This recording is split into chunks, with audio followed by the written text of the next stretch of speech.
हमने आपको पिछले वीडियो में एनारोबिक और एरोबिक रिस्पायरेशन के जो ऑर्गन्स के बारे में डिटेल से बताए थे कि अलग अलग जो है जीवों का कौन से अंग जो है यानी ऑर्गन्स जो है वो जो श्वसन यानी रिस्पायरेशन करने में रोल निभाता है, उसको हम लोग देखे थे। चलिए आज हम आगे देखते हैं, ब्रीदिंग मैकेनिज्म में देखेंगे।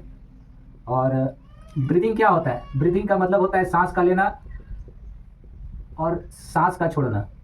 सांस का छोड़ना क्या कहलाता है? ब्रीदिंग कहलाता है मैकेनिज्म। और इसमें जो है ब्रीदिंग मैकेनिज्म में जो है डायफ्राम का महत्वपूर्ण रोल होने वाला है। किसका? डायफ्राम। जो डायफ्राम है, ये डायफ्राम जो है एक्चुअल में हड्डी से बना नहीं होता है। ये क्या होता है? मांसपेशी जो है सेल से ये बना होता है, मांसपेशी सेल से बना होता है। ये डायफ्राम कहाँ होता है? तो उदर गुहा और वक्ष गुहा के बीच में पाया जाता है।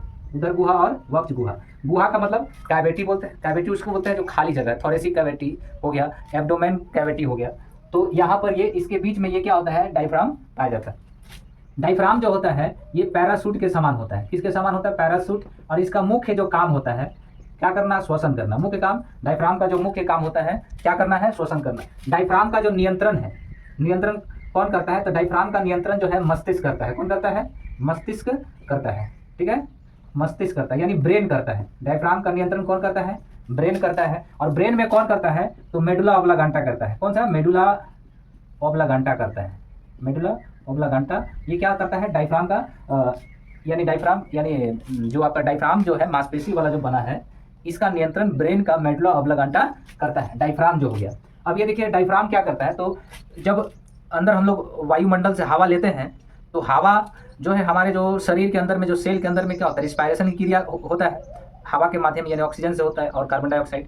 तो वहाँ से जब ये जो क्रियाएं संपन्न होती है तो इसके उपरांत क्या होता है कि जो आपका जो है हवाएं हैं वो क्या होता है? बाहर निकलता है। तो डायफ्राम का मुख्य जो काम होता है कि वायुमंडल से आया हुआ हवा को नीचे से अपना बाहर निकालना होता है, डायफ्राम का काम होता है। और इसका नियंत्रण मेडुला ऑब्लांगेटा करता है। तो सांस का लेना और सांस का छोड़ना क्या कहलाता है? ब्रीदिंग कहलाता है। क्या कहलाता है? ब्रीदिंग। अब हम लोग देखेंगे श्वसन दर। कौन सा दर हो गया? श्वसन दर हो गया। यानी इसको बोलेंगे रिस्पायरेशन रेट। हम लोग बोलेंगे क्या बोलेंगे? Respiration rate. अब इसमें देखिए रिस्पायरेशन रेट किसे कहते हैं? तो प्रति मिनट में सांस का लेना। सांस का लेना क्या कहलाता है? रिस्पायरेशन कहलाता है। अब यहाँ पर हम लोग देखेंगे कि रिस्पायरेशन जो है प्रति मिनट में सांस का लेना या छोड़ना क्या कहलाता है? रिस्पायरेशन कहलाता है। तो अब यहाँ एक एज ग्रुप हम लोग यहाँ पर देखेंगे कि किस एज ग्रुप प्रति 1 मिनट में कितना बार वो श्वसन कर रहा है।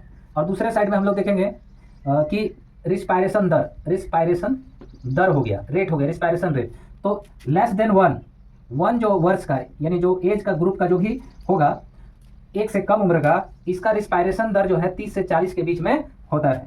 और 1 से 2 साल वाला जो होता है एज ग्रुप का, वो क्या करता है? 25 से 35 के बीच में प्रति 1 मिनट में क्या करता है? रिस्पायरेशन यानी श्वसन करता है। और 2 से 5 के बीच में जो है 25 से जो है 30 के बीच में रिस्पायरेशन करता है। और 5 से 12 जो है 5 से 12 वाला जो है ये क्या करता है? 20 से जो है 25 के बीच में क्या करता है? रिस्पायरेशन करता है। और जो ग्रेटर देन 12 यानी जो 12 वर्ष से ज़्यादा वाला हो गया, ज़्यादा वाला की हम लोग बात करते हैं, तो ये क्या करता है? प्रति 1 मिनट में 12 से 20 बार यानी 12 से जो आपका जो है 12 से जो है 20 के बीच में क्या होता है? प्रति 1 मिनट में क्या करता है? श्वसन करने का काम करता है। तो अलग अलग एज ग्रुप के हिसाब से क्या होता है? श्वसन दर अलग अलग होता है। जैसे 1 से कम हो गया तो उसका जो श्वसन दर जो है 30 से 40 के बीच में होगा। 1 से 2 है 25 से 35 हो गया। 2 से 5 है 25 से 30 हो गया। 5 से 12 है 20 से 25 हो गया। और 12 से अगर ज़्यादा वाला है तो 12 से लेकर 20 के बीच में क्या होता है? रिस्पायरेशन होता है। अब यहाँ पर देखिएगा एक जो होता है स्पायरोमीटर। क्या होता है? स्पायरोमीटर। स्पायरोमीटर के बारे में देखिएगा। स्पायरोमीटर क्या होता है? तो कहता है कि क्या होता है स्पायरोमीटर? तो स्पायरोमीटर जो है फेफड़ा का कितनी मात्रा में सांस का ग्रहण एवं छोड़ना, इसका मेजरमेंट के लिए स्पायरो जो है मीटर का इस्तेमाल करते हैं। इससे ये पता चलता है कि सांस जब हम लोग लेते हैं, ग्रहण करते हैं, सांस लेना माने ग्रहण कर रहे हैं और सांस छोड़ रहे हैं, तो इसका मेजरमेंट यानी मेजरमेंट करने वाले तकनीक या यंत्र को स्पायरोमीटर कहते हैं। क्या कहते हैं? देखिएगा, पहला तो स्पायरोमीटर हो गया, दूसरा जो है इसको बोलते हैं पल्स ऑक्सीमीटर। पल्स ऑक्सीमीटर से क्या होता है कि रक्त में ऑक्सीजन की माप किससे किया जाता है? तो पल्स ऑक्सीमीटर से किया जाता है। स्पायरोमीटर से क्या होता है कि फेफड़ा का कितनी मात्रा में सांस का ग्रहण एवं छोड़ना, उसका मेजरमेंट स्पायरोमीटर से होता है। अगला हम लोग देखेंगे लंग, यानी लंग का मतलब हो गया फेफड़ा। क्या हो गया? फेफड़ा। अब फेफड़ा के बारे में हम लोग देखेंगे। तो यहाँ पर देखिए जो फेफड़ा है, फेफड़ा को देखिए हम लोग यहाँ रफली फोटो हम लोग तैयार कर रहे हैं, ठीक है। फेफड़ा का ये रफली फोटो हो गया, इस तरह से आपका हो गया, तो ये आपका हो गया, और ये देखिए आपका इस तरह से ये आपका फेफड़ा का रफली फोटो है।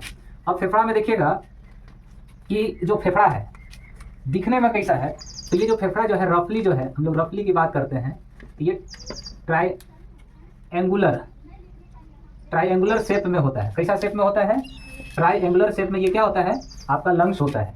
और ये जो फेफड़ा है ये क्या होता है? पेयर्ड में होते हैं। पेयर्ड का मतलब जोड़ा में, जोड़ा मतलब एक जोड़ा होता है। फेफड़ा कितना जोड़ा में होता है? एक जोड़ा में होता है। अब ये देखिए ये जो है आपका ये राइट लंग हो गया, और ये वाला जो है लेफ्ट लंग। कौन सा लंग हो गया? लेफ्ट लंग हो गया। राइट आपका लंग हो गया, और ये हो गया कौन सा? लेफ्ट लंग होता है। और ये जो है नन क्या होता है? ये जो फेफड़ा जो बना होता है, और ये जो बना होता है नन मस्कुलर सेल से बना होता है। देखिएगा जो लंग्स है, लंग्स का दो हिस्सा होता है, एक राइट लंग हो गया और एक हो गया लेफ्ट लंग। अब यहाँ पर देखिएगा जो लंग्स है इसको हम लोग दो कैटेगरी में डिवाइड कर देते हैं। लंग्स को हम लोग लोब भी बोलते हैं। तो दो लोब हो गया, एक राइट लोब हो गया और एक लेफ्ट लोब हो गया। अब देखिएगा जो इधर वाला राइट लोब है, राइट जो लोब है, और ये लेफ्ट लोब है। अब यहाँ देखिएगा इस जो आपका लोब जो है राइट और लेफ्ट लोब है, इसके बाहरी आवरण के, यानी हम लोग यहाँ पर कह सकते हैं कि फेफड़ा के बाहरी आवरण को क्या कहते हैं? तो फेफड़ा के बाहरी आवरण को प्लूरा मेम्ब्रेन कहा जाता है। क्या कहते हैं? तो ये जो आपका फेफड़ा का दो अलग अलग लोब है, राइट हो गया और लेफ्ट वाला हो गया, इसके बाहरी आवरण को क्या कहा जाता है? प्लूरा मेम्ब्रेन बोलते हैं। क्या बोलते हैं? प्लूरा मेम्ब्रेन बोला जाता है, ठीक है। अब यहाँ पर देखिएगा, अब यहाँ पर जो है, यहाँ पर देखिएगा कि जो आपका जो है एक राइट लंग्स हो गया और एक लेफ्ट लंग हो गया। अब यहाँ पर देखिएगा तो ये जो है जो दायां यानी राइट लंग्स है, ये तीन अलग अलग क्या होता है भागों में, ये ऐसे करके क्या होता है लोब में क्या होता है डिवाइड होता है। कितने लोबों में डिवाइड होता है? दायां वाला तीन अलग अलग लोब में डिवाइड होता है। तो इसमें क्या होता है? ऊपर होता है, मध्य होता है, और क्या होता है? निचली होता है। तो तीन इसमें अलग अलग लोब में डिवाइड होता है, ऊपरी लोब, मध्य लोब और निचली लोब हो गया। ये वाला आपका क्या हो गया? ऊपरी लोब हो गया, ऊपरी, और ये क्या हो गया? मध्य वाला, और ये निचली हो गया। तो तीन इसके अलग अलग राइट लंग्स के तीन अलग अलग क्या है लोब में डिवाइड होते हैं, ऊपरी लोब, मध्य लोब और निचली लोब होता है। और इसमें देखिएगा जो लेफ्ट लंग्स होता है ये क्या होता है कि दो अलग अलग क्या होता है लोब में डिवाइड होता है, ऊपरी लोब हो गया और निचली लोब होता है, निचली लोब। अब यहाँ पर देखिए जो आपका जो ऊपरी लोब है और जो मध्य लोब है, इसको जो डिवाइड करता है इसको हम लोग बोलते हैं, क्या बोलते हैं? तो देखिएगा इसको बोलते हैं हॉरिजॉन्टल जो है फिशर कहते हैं। क्या कहते हैं? यानी ये किसको डिवाइड कर रहा है? ऊपरी एवं मध्य के बीच में जो आपका बीच से डिवाइड वाला जो क्षेत्र है इसको हम लोग हॉरिजॉन्टल फिशर कहते हैं। तो ये जो आपका है ऊपरी और मध्य के बीच में जो डिवाइड होता है, यहाँ पर इस क्षेत्र को क्या बोला जाता है? जो अलग करता है इसको हम लोग हॉरिजॉन्टल फिशर बोलते हैं। क्या बोलते हैं? Horizontal fissure. और इसमें देखिएगा कि आपका जो अगला देखिएगा कि जो मध्य और जो निचला को हिस्सा को डिवाइड जो कर रहा है इसको हम लोग बोलते हैं ऑब्लिक फिशर बोलते हैं। क्या बोलते हैं? ऑब्लिक फिशर बोला जाता है। ये क्या होता है? और मध्य और निचला, मध्य और किसके बीच में? निचला, इसके बीच में जो है ये क्या होता है? ये जो लोब जो है ये देखो तीन लोब है। राइट वाला लंग्स में कितने लोब हैं? दायां वाला में कितना? या हम लोग कह सकते हैं कि दाईं ओर, कौन सा? दाईं ओर में इसमें तीन लोब होते हैं। कितने लोब होते हैं? दाईं ओर में कितने लोब? तो तीन लोब्स होता है। कितने लोब्स होता है? और इधर जो है बाईं ओर है, यहाँ पर देखिएगा बाईं ओर की बात हम लोग करते हैं तो यहाँ पर जो लोब की संख्या कितना होता है? दो लोब्स होता है। कितना होता है लोब्स? दो लोब्स होते हैं। इधर वाला एक, दो, और यहाँ पर देखिए बाईं साइड वाला लोब की संख्या एक, दो, तीन। तो जो ऊपरी और मध्य जो लोब्स है इसको डिवाइड करने वाला को क्या बोलते हैं? हॉरिजॉन्टल फिशर बोलते हैं। और देखिए मध्य और निचली को डिवाइड करने वाले को इसको क्या बोलते हैं? ऑब्लिक फिशर बोला जाता है। तो इसमें और यहाँ जो है ये जो है आपका देखिए ऊपरी और निचली है, तो इसको हम लोग क्या बोलते हैं? ऑब्लिक फिशर बोलते हैं, क्योंकि एक ही यहाँ पर क्या है डिवाइड लाइन है, तो इसको क्या कहा जाता है? ऑब्लिक फिशर कहते हैं। अब देखिए ये आपका एक साइड में तो क्या हो गया कि दायां लंग्स हो गया, एक साइड में बायां लंग्स। अब यहाँ पर देखिए एक साइड में कौन सा हो गया दायां और एक साइड में हो गया बायां। अब इसमें दोनों को कंपेयर करते हैं, तो कंपेयर करके देखिएगा तो ये जो आपका जो है हम लोग क्या कर रहे हैं कंपेयर कर रहे हैं, जो आपका राइट लंग हो गया और लेफ्ट लंग, इसमें हम लोग कंपेयर करते हैं। तो ये वाला देखिएगा कि जो राइट लंग है और लेफ्ट लंग, जो राइट वाला लंग है ये क्या होता है छोटा होता है और मोटा होता है, छोटा और कैसा होता है मोटा होता है। और ये वाला जो है आपका देखिएगा जो बायां वाला जो आपका लंग्स है ये क्या होता है लंबा होता है और पतला होता है, लंबा होता है और क्या होता है पतला होता है।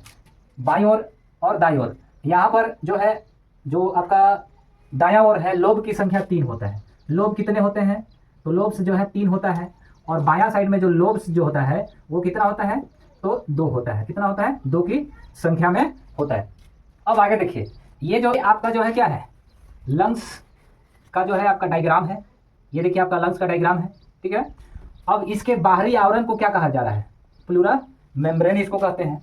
अब ये जो है जो हमारा जो लंग्स है ये लंग्स में देखिएगा तो ये क्या होता है कि जो ये जो है लंग्स जो है ये डबल लेयर्ड होता है।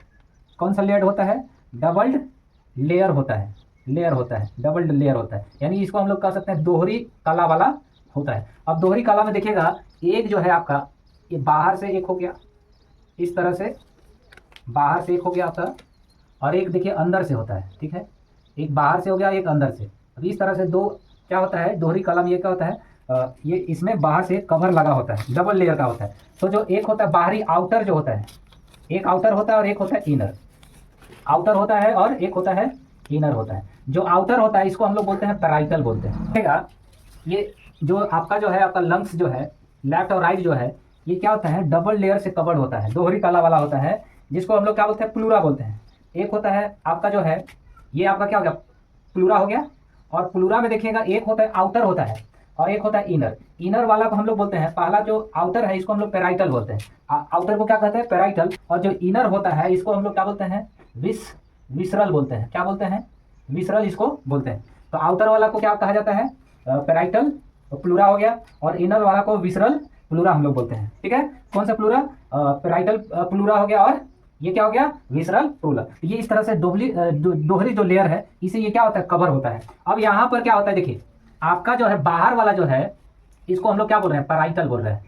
पैराइटल जो है आपका क्या है प्लूरा हो गया, और जो अंदर वाला है देखिए अंदर वाला जो है इसको हम लोग बोल रहे हैं विसरल जो है विसरल क्या बोलेंगे प्लूरा बोलते हैं। और इन दोनों के बीच में जो लिक्विड पाया जाता है देखिए आप इन दोनों के बीच में जो लिक्विड पाया जाता है इस लिक्विड को हम लोग बोलते हैं, जो लिक्विड है उसको बोलते हैं प्लूरा फ्लूइड कहते हैं। क्या बोलते हैं इसको प्लूरा फ्लूइड कहा जाता है। तो देखिए दोहरी लेयर है और इसको क्या बोलते हैं प्लूरा बोलते हैं, आउटर वाला का पैराइटल बोलते हैं, और जो अंदर वाला है उसको विसरल बोलते हैं। क्या बोलते हैं विसरल बोलते हैं।